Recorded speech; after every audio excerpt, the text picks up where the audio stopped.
네, 오늘은 세 가지를 기억하세요 라는 말씀의 제목으로 신명기 8장 11절에서 20절까지를 살펴보는데 8장 전부를 살펴봅니다. 1절부터 20절까지 다 살펴보는데 오늘 후반부만 먼저 읽어봤습니다. 네, 여러분, 신명기 말씀이 어떤 말씀인지 여러분들이 어느 정도 분명히 알고 계실 거라고 생각이 듭니다.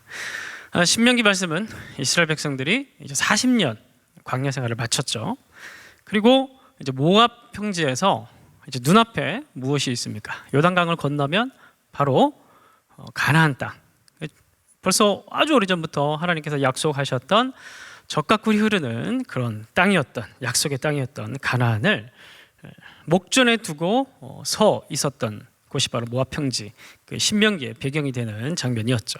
자, 그런데 그곳에서 마지막으로 모세가 가나안 입주를 앞두고 있었던 이스라엘 백성들에게 말씀을 전하고 있는 책이 바로 신명기입니다. 그런데 중요한 것은 모세는 가나안 땅에 이스라엘 백성들과 함께 들어가지 못했다는 데 있죠. 그러니까 모세는 굉장히 절박한 목소리로, 떨리는 목소리로 아마 그들에게 말씀을 전했을 겁니다. 그 신명기 말씀은 어쩌면 모세의 작별 인사와도 같은 말씀이 될 수도 있었을 것이고 유언과도 같은 그런 말씀이 될 수도 있었을 것입니다.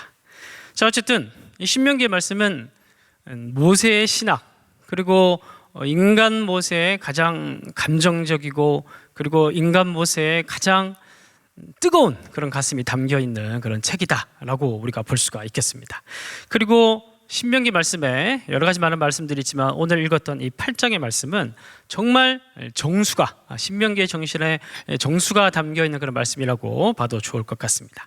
자, 먼저 신명기 8장 1절부터 해서 20절까지 긴 말씀이 있지만 이 많은 말씀들을 사실 우리가 다 읽기에도 벅차서 11절부터 20절까지만 봤는데 이 8장 1절부터 20절까지 긴 말씀이지만 이 말씀을 사실 한마디로 요약해서 얘기를 하라면은 먼저 2절을 보겠습니다. 2절을 보시면 내 하나님 여호와께서 이 40년 동안 내게 광야길을 걷게 하신 것을 어떻게 하라?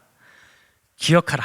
사실 이 한마디입니다. 이 동사 한 단어가 사실은 신명기 8장 전부를 설명할 수 있는, 요약할 수 있는 동사입니다. 뭐라고요? 기억하라는 거예요.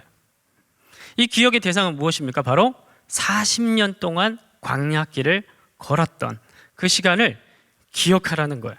사람은 누구나가 다 인지상정이듯이 고생스러웠던 시간들을 일부러 기억하고 박제해서 바라보는 사람은 없을 겁니다. 왜냐하면 고생했던 시간들, 고통스러웠던 시간들, 고난의 시간들은 말 그대로 아팠던 시간들이기 때문에 뭐 일종의 심리학자들이 얘기하는 트라우마랄까요? 그런 것들을 일부러 꺼내서 보는 것은 굉장히 괴로운 일이죠. 그래서 사람들은 오히려 좋았던 기억, 성공했던 기억, 기뻤던 기억들만 기억을 하려고 그러고 아팠던 기억, 고난의 기억, 고생했던 기억들은 잊어버리려고 합니다. 그런데 그 인지상정의 굉장히 정상적인 그 패턴을 모세는 뒤집고 가나안의 입주를 앞두고 있는 이제 영광스러운 가나안 땅에 젖과 꿀이 흐르는 가나안 땅에 그 부유한 땅에 입주를 앞두고 있는 이스라엘 백성들에게 단호한 말로 이렇게 얘기를 하고 있는 거예요. 너희들 가나안 땅에 들어가는 게 중요한 게 아니다. 너희들이 부유하게 사는 게 중요한 게 아니다. 너희들이 앞으로 이제 고생스러운 일들을 다 끝내고 너희들이 이제 호의호식하며 잘 먹고 살게 될 그 날들을 여러분들이 기념하는 게 중요한 게 아니다. 여러분들이 오히려 40년 동안 하나님께서 여러분들에게 허락하셨던 그 광야 시간들을 뼛속 깊이 머리에서 가슴까지 여러분들의 마음에, 여러분들의 뼈에 새기는 것이, 새기고 들어가는 것이 무엇보다 중요하다. 이렇게 얘기를 하고 있는 거예요. 여러분, 이스라엘 백성들이 40년 동안 살았던 이 광야의 시간들은 가만히 생각해 보면 오늘 우리가 지금 지나고 있는 코로나의 시간과 매우 비슷한 공통점을 가지고 있다는 사실을 우리는 알 수 있습니다. 어떤 면에서? 우선 제가 지금 이 본당 예배당의 현장이 마치 광야와도 같습니다. 청중이 없어요. 제가 지금 이제 목회를 시작한 지 한 18년 정도 됐습니다. 굉장히 이른 시간에 목회를 시작해서 벌써 조금만 더 지나면 20년이 다 되어 가는데 청중이 없는 설교는 해본 적이 처음입니다. 이게 바로 코로나 시대의 특징이죠. 그리고 광야 시대의 특징이기도 합니다. 광야에 뭐가 있습니까? 유일하게 있는 게 광야는 땅이 있습니다. 가나안도 땅이 있고. 그런데 가나안의 땅과 그 광야의 땅은 무엇이 다를까요? 똑같은 땅이지만 가나안의 땅은 시스템이 돌아갑니다. 심으면 곡식이 나고, 곡식이 자라고, 추수를 하고, 그 양식을 쌓고, 그것을 또 먹고 팔고 그것으로 입고, 이 자연 발생적인 생산이 가능한 게 땅을 중심으로 해서 가능한 게 가나안입니다. 그런데 광야의 땅은 어떻습니까? 심을 수가 있습니까? 꽃을 키울 수가 있습니까? 가축을 기를 수가 있습니까? 집을 건축할 수가 있습니까? 성을 세울 수가 있습니까? 아무것도 할 수 없어요. 광야의 땅은 아무것도 할 수 없는 땅입니다. 말 그대로 무능의 땅, 무용의 땅이 바로 광야의 땅이라는 거예요. 지금 이 본당은 2층과 3층을 가득 채우면 1,800명까지 수용이 가능한 본당입니다. 그러나 아무도 없어요. 그 몇 명 앉아 계신 분들 자꾸 아무도 없다고 해서 죄송합니다. 그냥 강조하려고 하는 말이에요. 지금 이 시간에는 사실 아무도 없습니다. 아무도 없어요. 본당이 이렇게 여유롭게 많이 있지만 무용합니다. 이 물건들은 무능해요. 우리가 기존에 가지고 있었던 시스템은 무능하고 무용해졌어요. 광야의 특징과 오늘 우리 코로나의 특징은 이렇게 유사할 수가 없다는 거예요. 그게 코로나고 그게 광야라는 생각이 듭니다. 여러분 제가 한 가지 예언을 하겠습니다. 제가 예언자는 아니지만 분명히 이것은 사실로 다가오게 될 것입니다. 뭐냐면 우리는 코로나의 종식을 맞이해서 우리가 다닥다닥 서로 붙어 앉아서 이 본당에서 함께 예배하는 날이 분명히 저는 온다고 확신을 합니다. 그런데 얼마나 걸릴지는 잘 모르겠어요. 이스라엘 백성들이 람세스를 떠나서 약속을 따라서 모세의 인도를 받아가지고 약속의 땅 가나안으로 가려고 출발을 했죠. 그 사람들은 출발할 때 40년이 걸릴 거라고는 아무도 예상을 못했을 겁니다. 그렇죠? 뭐 기껏해서 한 2, 3년 정도면 들어갈 수 있을 거라고 생각을 했을 거예요. 왜냐하면 람세스에서 블레셋으로 올라가는 길을 따라서 가나안으로 들어가면은 일주일이면은 들어갈 수 있는 그런 가까운 거리였거든요. 그런데 하나님께서 일부러 방향을 남쪽으로 트셔가지고 시내산으로 데려가시고 거기서 1년 머무시고 가데스 바네아에서 다시 빠꾸를 시켜서 40년이라는 긴 시간을 보내게 합니다. 그리고 오늘 모세는 광야의 40년은 하나님께서 너희들에게 허락하신 시간이다 이렇게 얘기를 합니다. 그래서 사실은 얼마나 시간이 걸릴지는 잘 모르겠습니다. 그러나 분명히 제가 말할 수 있는 것은 이스라엘 백성들처럼 우리는 모압 평지에 서서 가나안이라는 뉴 노멀 이제 뭔가 새로운 경험해보지 못한 어떤 시대, 새로운 일상이 회복되는데 그 일상이 어떤 시대인지는 잘 모르겠지만 경험해보지 못했지만 우린 새로운 곳에 새로운 상황에 광야 시대와는 다른 어떤 상황에 우린 들어가게 될 것이라는 사실을 저는 분명히 확신을 합니다. 그래서 여러분, 그래서 사실 오늘 본문이 중요한 거예요. 이 신명기 8장의 말씀이 왜 오늘 코로나를 맞고 있는 우리가 그리고 무관중으로 예배드리고 있는 우리가 이 신명기 8장의 말씀을 왜 중요하게 생각해야 되냐면 바로 그 광야의 시대를 끝내고 모압 평지에서 이스라엘 백성들을 바라보면서 모세가 뭐라고 얘기했다고요? 이 시간을 기억해야 된다. 너희들은 이 시간 어떻게 했으면 우리가 어떻게 빨리 좀 이 시간 좀 지나갔으면 좋겠다. 답답해. 빨리 코로나 좀 지나갔으면 좋겠다. 그래서 막 그냥 시간만 그냥 막 지나가기를 막 바라고 멋대로 막 살아가고 그리고 시간이 그냥 날아가기만을 바라고 있었는지는 모르겠는데 모세가 그분들에게 광야 시간을 다 통과하고 이제 모압 평지에 있었던 이스라엘 백성들에게 아니다. 그 시간들은 너무너무 중요한 시간이었다. 어느 정도로 중요한 시간이었느냐 하면 너희들이 가나안에 들어갔을 때 이 광야에서 있었던 시간들을 너희들이 망각하게 되면은 너희들은 가나안에서 멸망하게 될 것이다.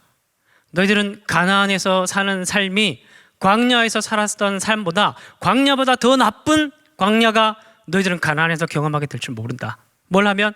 이 광야에서 있었던 시간들을 망각하게 되면.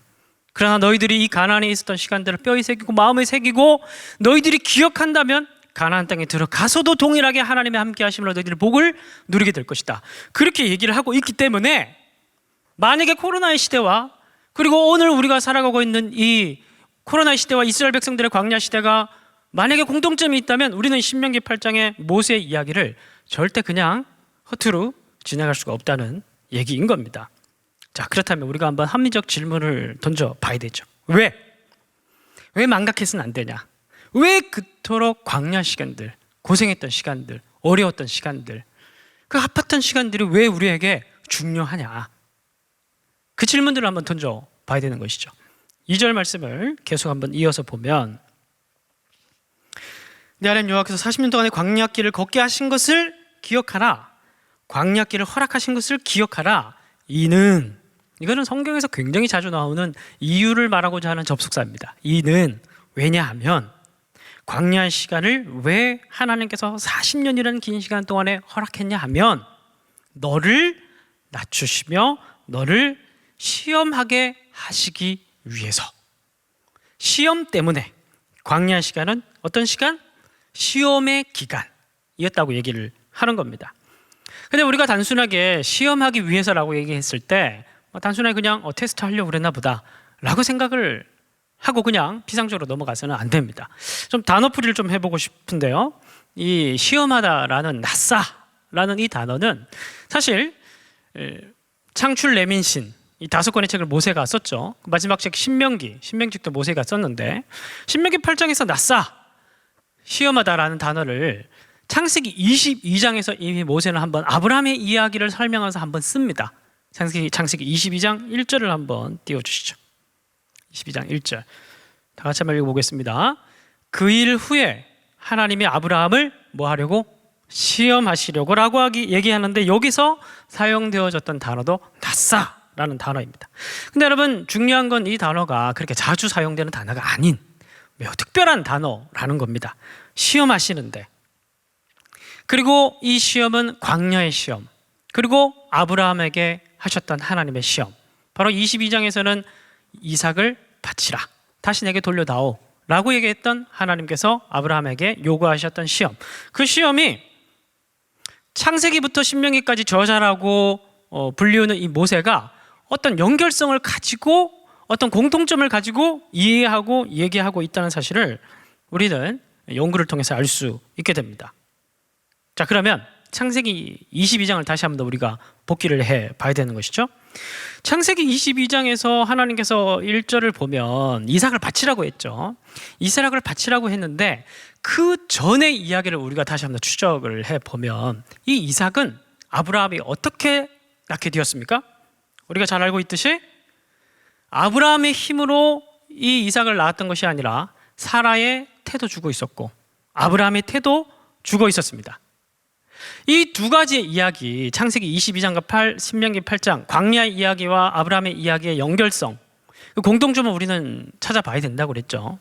마치 아브라함의 태와 사라의 태는 도저히 자신의 힘으로는 감히 생각조차 할 수 없는 그런 엄청난 능력들이 있을 때에만이 가능했던 생명의 창조, 그게 하나님의 능력으로 광야와도 같았던 무능하고 무용의 상태였던 사라의 태, 아브라함의 생식 능력, 이게 하나님의 능력으로 회복되었다는 거예요. 그러니까 죽어있는 태와 죽어있는 광야의 땅은 서로 매우 유사한 연결성이 있다라는 겁니다. 자, 그런데 여기서 이 이야기에서 가장 결정적인 부분은 하나님께서 자신의 능력을 통해서 죽어 있었던 광야와도 같은 광야의 땅과도 같았던 사라의 자궁과 아브라함의 태를 생식 능력을 여시고 이삭을 주셨는데 중요한 건 뭐냐면 22장에 다시 달라고 하시는 거예요. 그리고 다시 달라고 하시면서 이걸 뭐라고 얘기하냐면 시험이라고 얘기를 하는 거예요.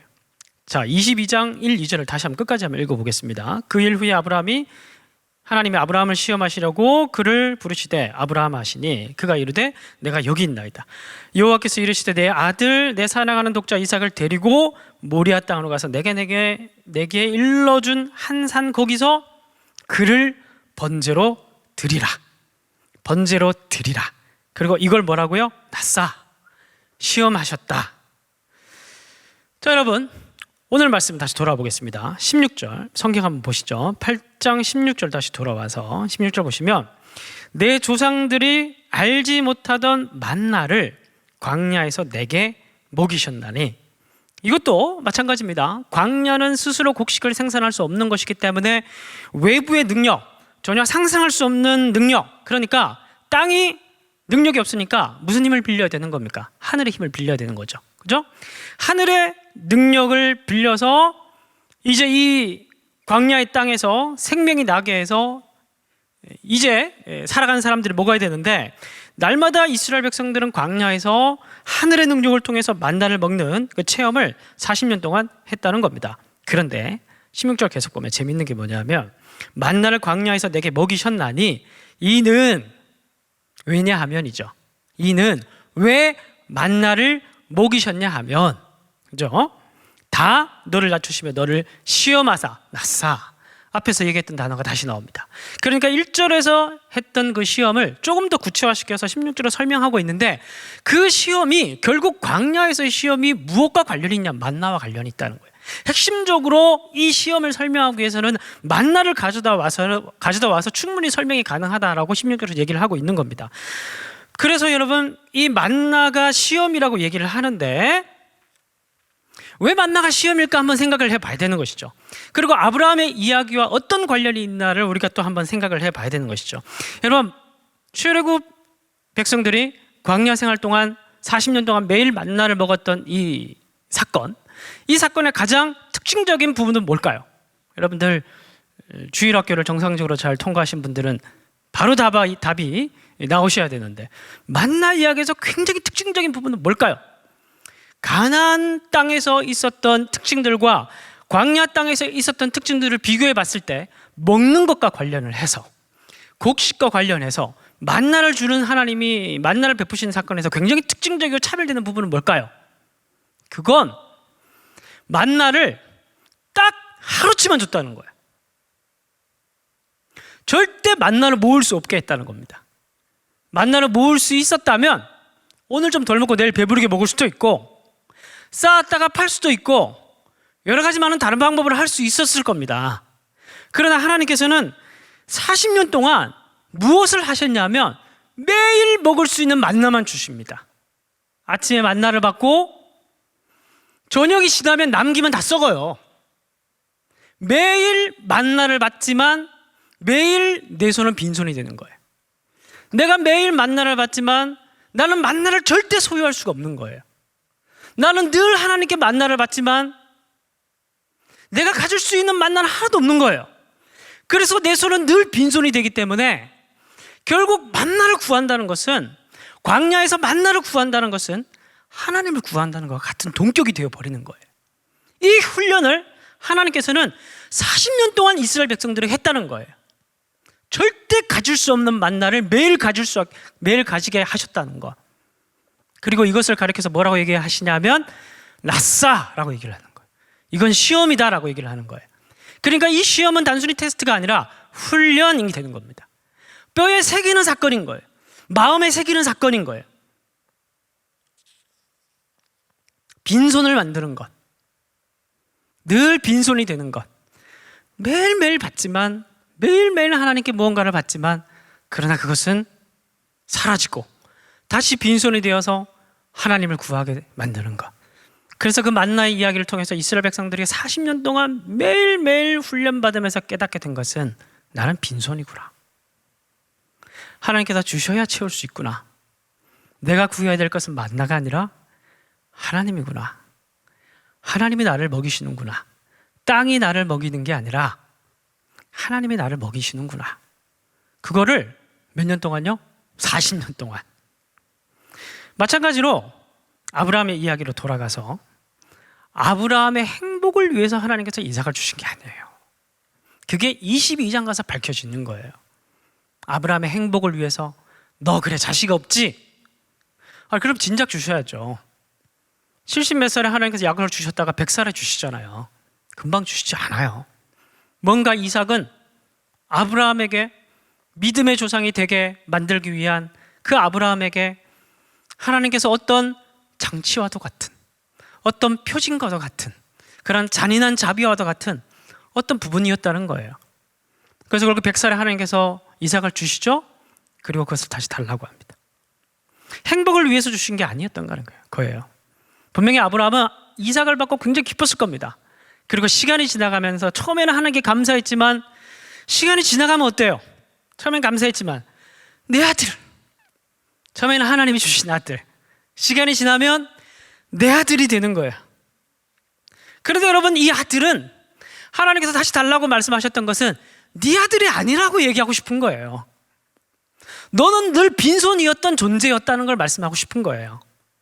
그래서 이삭은 일종의 하나님께서 믿음의 조상으로 아브라함을 키우게 만들기 위한, 믿음의 백성으로 만들기 위한 하나님의 시험의 표징이었다는 거예요. 훈련의 장치였다는 겁니다. 하나님이 없으면 나는 무능한 사람이구나. 이 이삭을 보면서 날마다 깨닫는 거예요.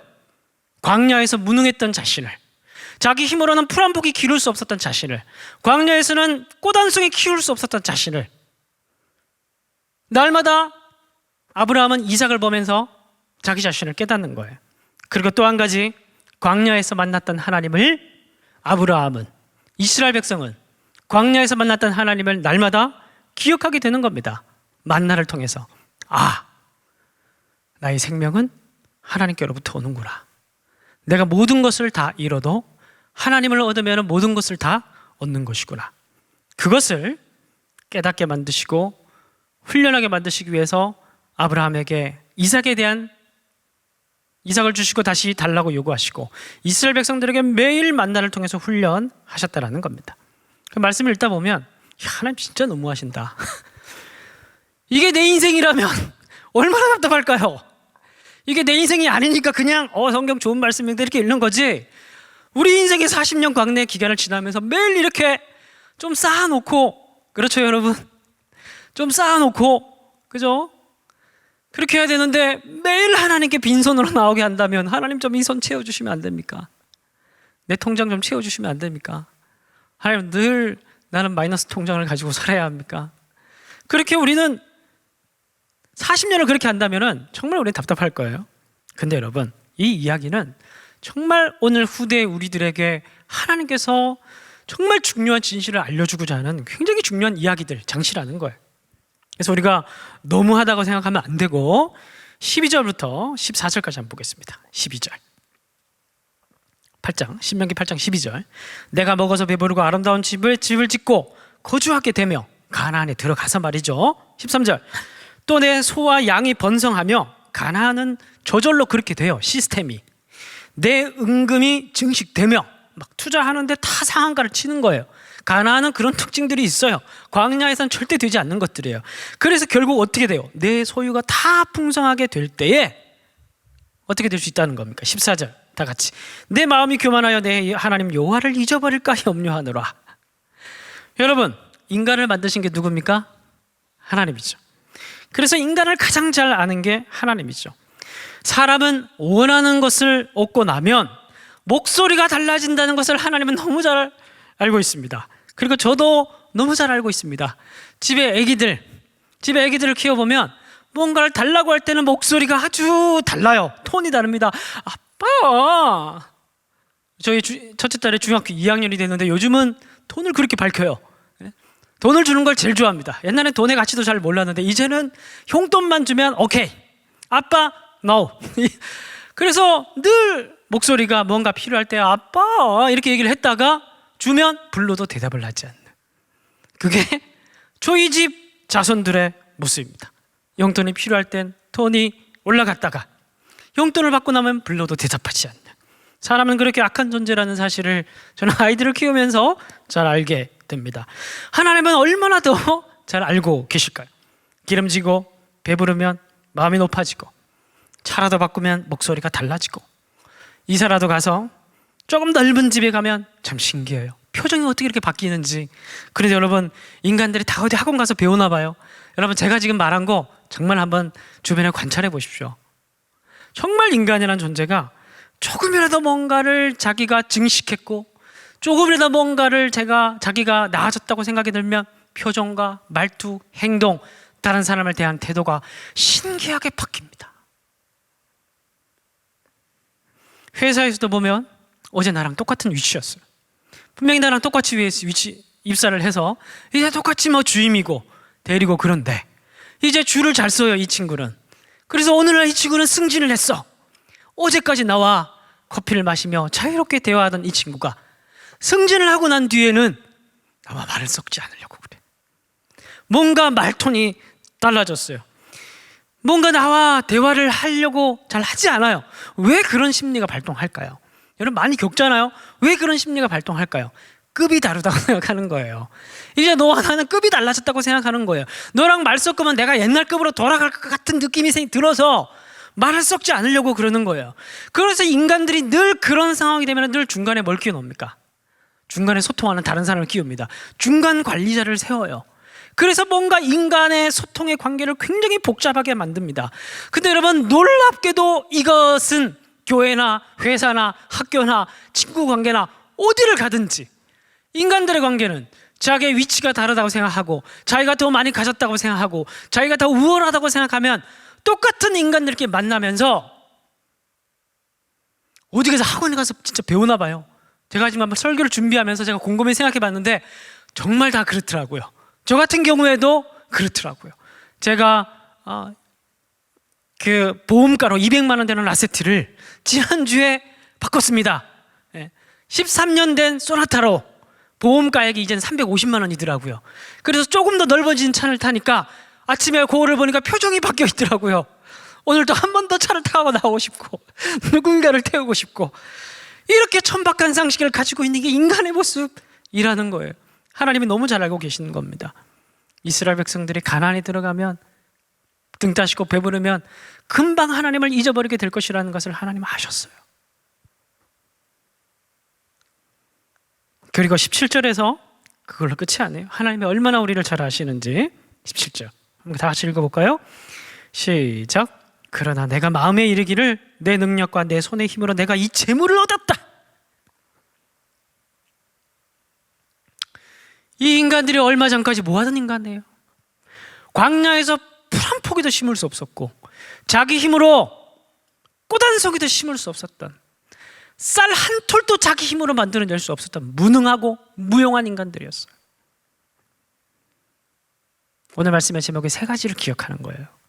첫 번째 광야를 기억하는 것이고 두 번째 나의 빈손을 늘 아침마다 채워주셨던 광야의 하나님을 기억하는 것이고 세 번째는 광야에 살았던 자기 자신을 기억하는 거예요. 광야에서 나는 어떤 사람이었냐? 아무것도 못하던 사람이에요. 하나님만 바라볼 수밖에 없었던 빈손을 들고 늘 살았던 자리인 거예요. 그런 사람이었다는 겁니다. 그런 자기 자신도 처음에는 하나님을 잊고 그 다음에는 자기 자신을 망각해버린 거예요. 아무것도 아니었던 존재가 조금 삶이 달라졌다고 해서 자기가 급이 높아졌다고 생각하는 거예요. 그래서 하나님께서는 사랑하는 자기 백성들에게 광야를 허락하신 거예요. 40년이란 긴 시간 동안의 광야를 허락하신 거예요. 사랑하는 아브라함에게 다시 이삭을 달라고 하나님께서 요구를 하신 거예요. 왜? 머리와 가슴에 광야를 기억하라고. 머리와 가슴에 광야의 하나님을 기억하라고. 머리와 가슴에 광야에 살았던 자기 자신을 기억하라고. 무능했던 자기 자신을 기억하라고. 하나님 앞에서 무용했던 자기 자신을 기억하라고.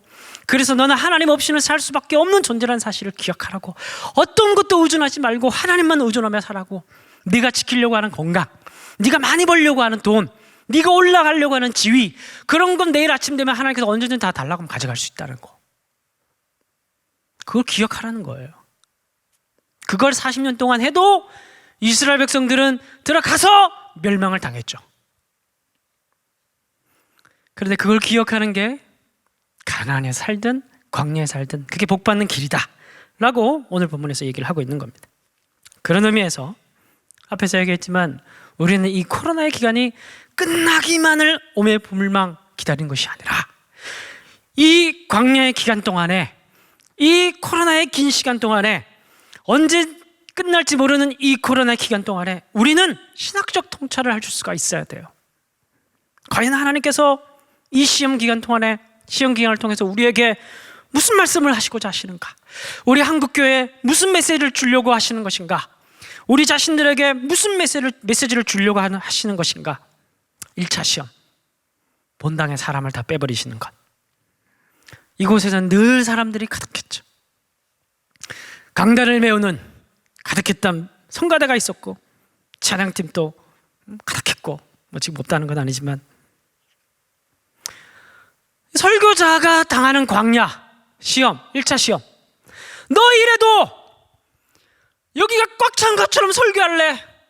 예스! 하나님 그렇게 하겠습니다 하고 올라왔어요.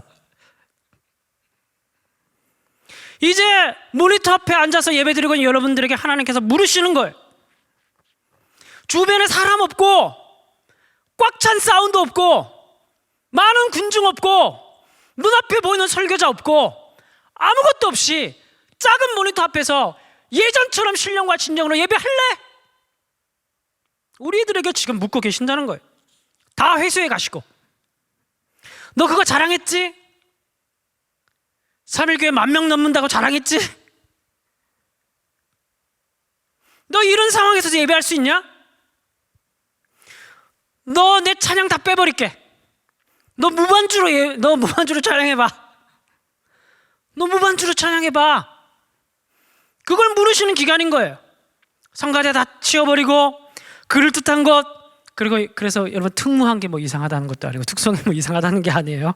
뭔가 강조하려고 지금 얘기하는 거예요. 많은 군중 다 치워버리고 뭔가 우리가 옛날에 군중 심리에 취해서 그래서 큰 교회, 대형 교회, 메가처치에 와서 그 꽉 찬 사운드를 들으면서 취해서 뭔가 예배를 드리고 내가 뭔가 신령한 진정으로 하나님께 나아갔던 것 같고 이 건물 안에 들어와서 뭔가 내가 대단한 예배자가 된 것 같고 대단한 찬양을 했던 것 같은데 지금 나는 건물도 없어요. 집에 있어요. 방구석에서 예배 드리고 있어요. 반주도 없어요. 그냥 TV에서 나온 사운드가 다예요. 나를 지켜보는 사람도 눈도 없어요. 그래서 난 지금 정말 나는 그냥 아무렇게나 누워서 예배를 드려도 누가 하나 나에게 뭘 할 사람이 없어요. 그야말로 광야 같은 곳이에요. 그야말로 시험 기간인 거예요. 너 그래도 너 내게 예배할 수 있냐? 너 그래도 내게 찬양할 수 있냐? 너 무반주로 찬양해봐. 찬양 한번 해볼까요?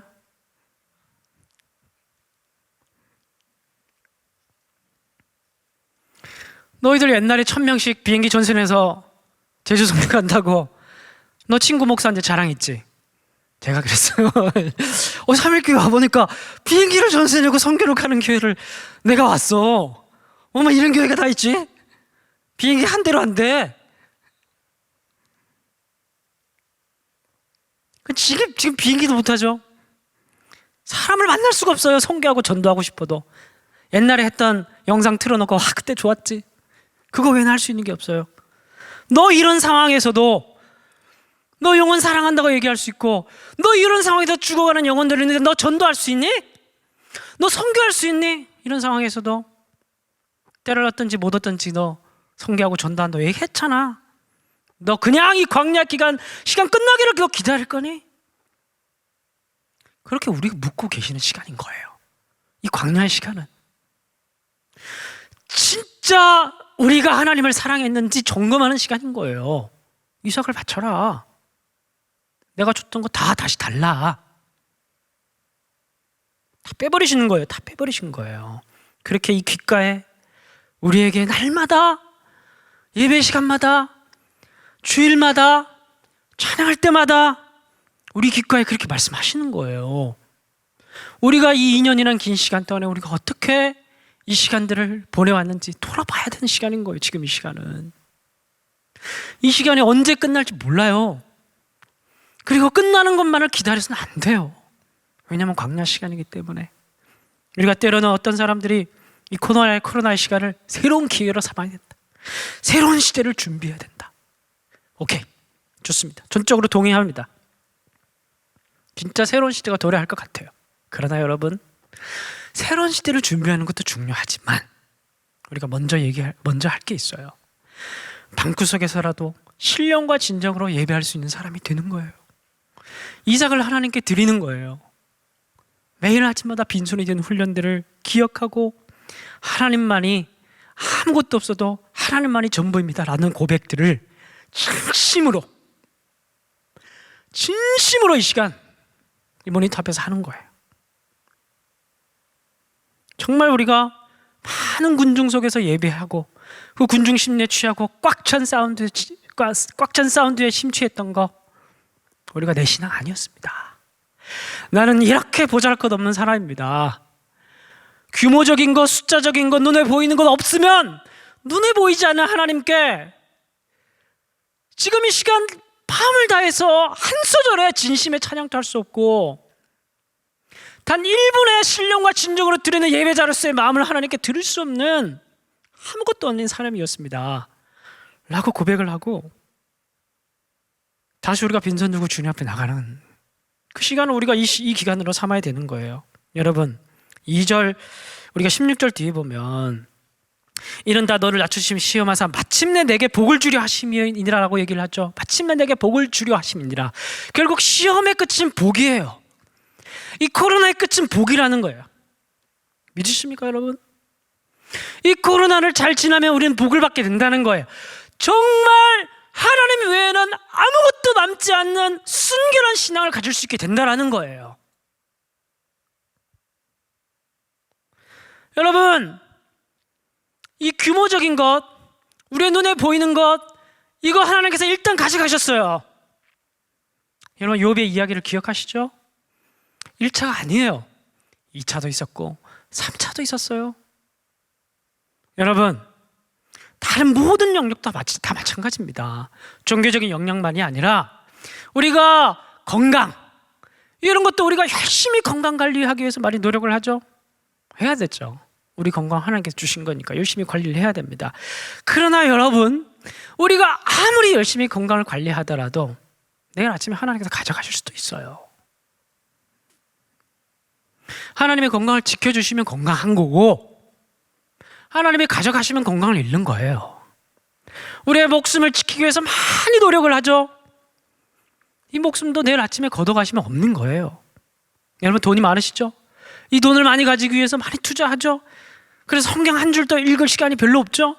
우리의 머릿속에는 잘 왔다 갔다 하는 주식의 그 그래프들, 오늘도 많은 금융의 정보들을 우리가 잘 살피면서 어떻게 하면 우리가 더 많은 불로소득을 거둘 수 있을까 많이 고민하죠. 많이 투자해서 돈을 벌어야죠. 그러나 여러분 분명히 아셔야 될 건 뭐냐 하면 돈을 아무리 많이 오늘 벌어도 내일 아침에 가져가면 돈도 없는 거예요. 내일 아침에 하나님께서 돈을 달라고 하면 그냥 가져가시는 거예요. 왜? 모든 것은 다 하나님께서 주시는 것이기 때문에. 건강, 돈, 우리가 지금까지 누려왔던 모든 것 다 우리는 빈손이에요. 빈손. 이 코로나 기간 동안에 우리가 깨닫는 것은 나는 빈손이구나. 나는 늘 아침에 일어나서 하나님께 받아서 오늘도 받은 걸 가지고 하루 쓰고 내일 아침에 다시 받는 빈손 인생이구나. 그걸 깨닫는 게 이 코로나 기간에 우리가 뼈에 새기고 마음에 새기고 뇌에 새겨야 될 시험이라는 겁니다. 그 시험들을 우리가 잘 이겨내고 정말 코로나 끝났을 때 큰 복을 받을 수 있는 저와 여러분들이 되었으면 좋겠습니다. 네, 이 시간 우리 찬양 하나 부르실까요? 우리 은혜란 찬양인데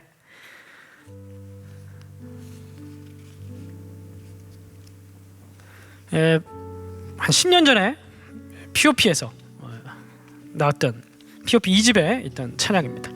오랜만에 제가 지나가다가 이 찬양을 발견했는데 이번 주 내내 제가 이 찬양을 흥얼거리면서 불렀습니다.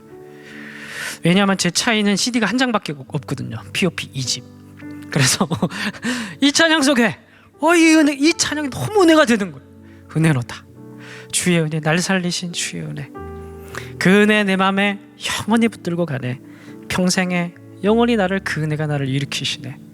복잡한 가사 아니고 너무 단순한 진리이고 그러나 너무 붙들어야 될 말씀이에요. 이 찬양 부르고 함께 기도하겠습니다.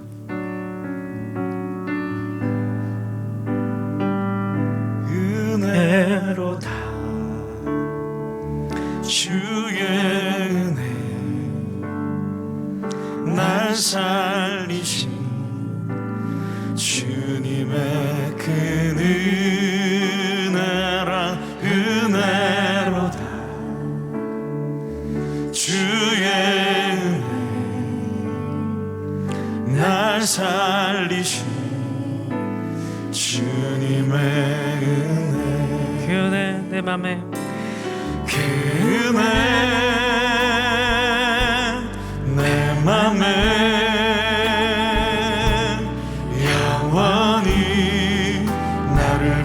붙들고 가네. 그 은혜 평생에 영원히 나를 일으키시네. 우리 2절 찬양합니다. 큰 죄에서 큰 죄에서 날 구했네. 한량없는 주님의 한량없는 주님의 그 은혜와 아들 날 살렸네. 날 살렸네. 측량 못할 증량 못할 주님의 은혜. 그 은혜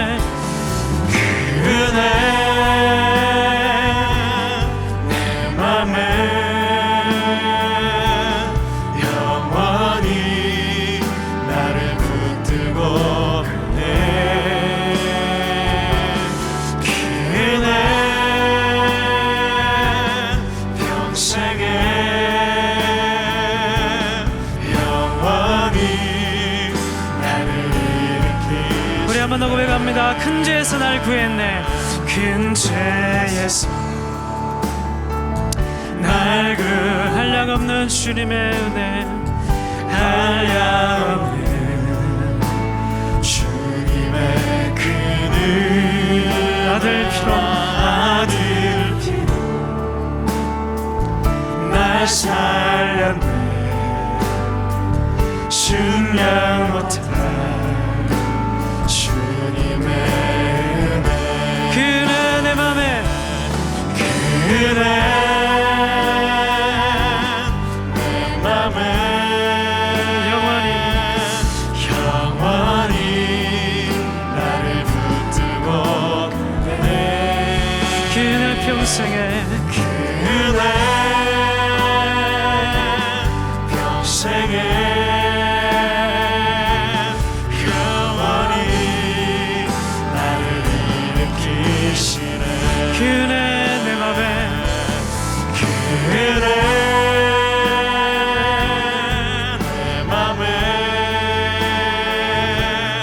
영원히 나를 붙들고 가네. 그 은혜 평생에 그 은혜 평생에 영원히 나를 일으키시네. 합심해서 기도하시겠습니다. 기도하실 때 우리 말씀을 생각하시면서 주님 나는 아무것도 아닙니다. 우리 그렇게 먼저 고백하시고 하나님 그래서 이 시간 빈손 들고 주님 앞에 나왔습니다. 하나님만 구합니다. 하나님만 구합니다. 하나님만 있으면 됩니다. 이 코로나 기간 이 기간 다 내 인생 가운데 사라지고 주님만 남는 기간 되게 그래서 시험을 넉넉히 이기고 복을 받는 기간 되도록 인도하여 주옵소서. 진정 하나님께서 원하시는 예배자로 다시 태어나고 진정 하나님께서 원하는 하나님의 백성으로 다시 태어나는 기간 될 수 있도록 역사하여 주옵소서. 우리 다시 한 번 더 이 말씀을 붙들고 우리 합심해서 한번 기도하도록 하시겠습니다. 하나님 아버지 주님 우리 말씀을 붙들고 기도합니다. 하나님 아버지 정말 이 기간 동안 하나님 우리가 정말 내 힘대로 살아가는 시간을 다 정리하고 하나님 이 시간 다 사라지고